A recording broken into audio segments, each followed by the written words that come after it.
Hello there, and welcome to another episode of Cutting Through the Bullshit. I am your host, Dr. Stephanie Snyder, and I am a high performance mentor. Through my unique blend of strategy, mindset, and intuition, I help men and women to cut through the BS in order to create the life and business they desire. Good morning, good afternoon, good evening, wherever you are. It is earlier in the morning on this Tuesday that I'm recording these because it's still quiet in the house. Kids are asleep. And I thought, you know what, let's get this, we're gonna just dive into this because I have a scheduled day, we'll call it.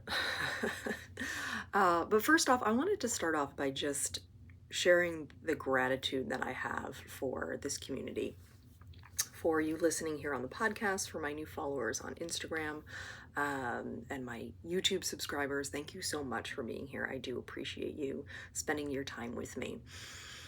And I wanted to reflect on a recent Instagram post of mine. If you found me there, hello, welcome. If you haven't checked it out, I did have a Instagram reel that actually went viral. When I looked at it yesterday, I believe I had 175,000 views on it. And I was talking with my son's best friend initially when it had posted. And I think we were at about 93,000 views at that point.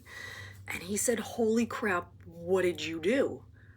And I said, "I have no clue. I didn't do anything. There were no specific hashtags. It is a video of me trying to water ski on one ski. Full disclosure, I was behind a pontoon boat, and just about everybody that commented said that we were not going fast enough. However, we were behind a pontoon boat, couldn't go any faster. But it was my first time trying to, well, second time technically, first time actually being able to stay up for a split second, where I was in both water skis and I switched to just one. It was a balancing act, to say the least, but apparently if the boat were going faster, it would have been easier to stay up. It's fine, not the end of the world. However, the posting of this and kind of the lesson from it, because I glean a lesson from just about everything, reminded me of something that I've heard my mentor say for thousands of times. You'll wonder how to do it, and then you'll wonder how you did it. And that is true in all kinds of things, right? Like when you're moving towards something that's new to you, you're going to wonder how to do it. You're going to say, okay, just tell me what to do and I'll do it. And then you're still going to wonder if what you're doing is actually going to work. And then when it works, you'll go, well, I don't necessarily know what I actually did to get there. I can't really pinpoint it. And, that's kind of the nutshell of that video was, we were driving back home from Massachusetts. We had spent the week in Massachusetts with my family, and we were driving back home, and it was like 10:30 at night, and I said, you know what, I just want to share this video because it's fun. I had a cute little caption of, I didn't make it perfect the first time, and I wasn't an expert the second time, and just left it as is, and it took off. And I don't know why necessarily. It got a lot of views. And full disclosure, I had a little bit of a complex around it, because I was like, well, shoot, that one just did so well. Now I don't really want to post, because how do I post after that, right? A little bit of imposter syndrome was coming up. It was like, okay, you just did that. Now what? Like, now everything's going to be compared to that. And it wasn't even, once I had worked through that, because it was, of course, that came up, right? Once I had worked through that, it became, okay, all of these people saw you. What next? How are you going to add value to these people's lives? Now that you have these additional followers, what's next? How can you pour into these people? And so that's really been the focus since it hasn't been, how do I repeat that? It's been, now that I've done that, what can I do to help these people, to connect with them, to keep them, to get them to stay, to get them to know me more, right? Because that's really the biggest thing that stops a lot of people. And I follow another mentor in regards to this, where healing those visibility wounds was the biggest thing that opened up their receiving in their own business, is saying, okay, like, I'm safe to be seen. And the thing is, right, like, of all the comments on that Instagram post, there was only one that I deleted because it was inappropriate. But everybody else was super kind and actually encouraging, saying, oh my gosh, you did better than I could have done, or hey, you need to speed up, here's a tip on, switching to one ski. And it was really, it really helped me personally, to be okay with that many people seeing me, because I had this visual of, when it was at like 93,000. My husband is a big football watcher, and he loves University of Michigan. I can't stand football. I don't mind a game in person, but watching it on TV is absolutely exhausting to me. No part of me wants to watch TV for that long. And so the Michigan Stadium, called the Big House, sits like 110,000 people, whatever it was. And so as the number started to tick up on my video, I imagined myself standing in the middle of that stadium and these people watching me. And it was kind of an interesting visual to just be like, okay, all eyes are on you, Steph. What do you do next? How are you going to show up next? And I froze for a couple of days. I didn't post anything because I was super in my head overthinking all the things. But when I did post, it was, hey, welcome. Here's a little bit about me. And it barely got any views compared to that other video, but that's fine. People were able to see who I was in that moment anyways.